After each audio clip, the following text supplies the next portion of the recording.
always loved neon and the glow. Something very special about it. I love the craftsmanship involved. I could recognize that, from close-up, close-up view of the neon tube. I could recognize the fact that craftsmanship was very, very important part of it.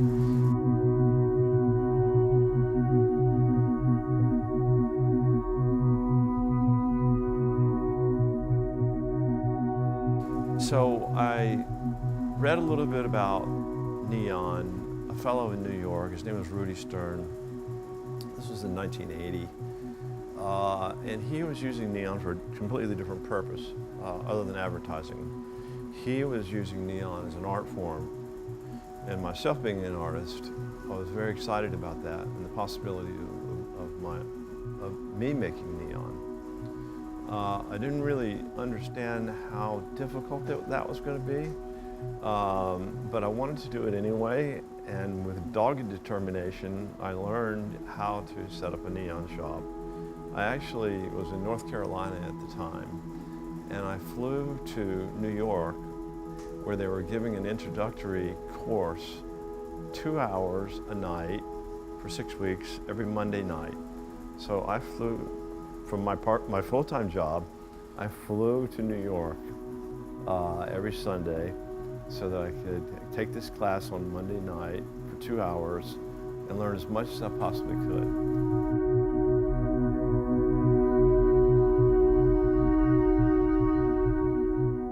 I began to make neon in North Carolina really as an art form, as an expression of line art, really. I consider neon to be line art.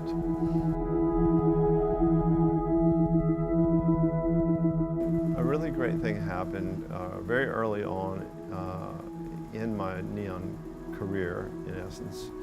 A friend of mine, his name is Doug McFadden, invited me to a party at his house in North Carolina, where they have this big sprawling lawn in the south, of course. It was a cocktails and croquet party, and I immediately said, "Neon croquet." And he said, "Absolutely." So this friend of mine, Doug McFadden, and I set about the task of creating a game of neon croquet. And it was amazing. It looked like a fairyland. It was just unbelievable. The press came.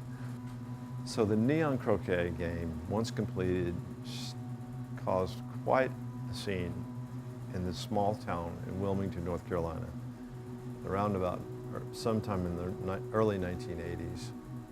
I remember the next door neighbors, in particular of my friend, were very upset that neon was being used.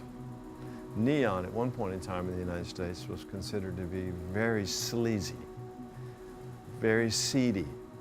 It meant bar, strip club, you name it, house of ill repute. That's what neon symbolized to certain people at a certain time in the United States. Neon has taken on different definitions, from the very, very beginning. In 1920, with the first neon advertising sign in California, the Packard sign was known as liquid fire. And it was very well received and caused a boom in advertising in the United States. And sometime around the 1950s is when it started to sort of take a nosedive and be used for various other purposes that society just didn't like at all.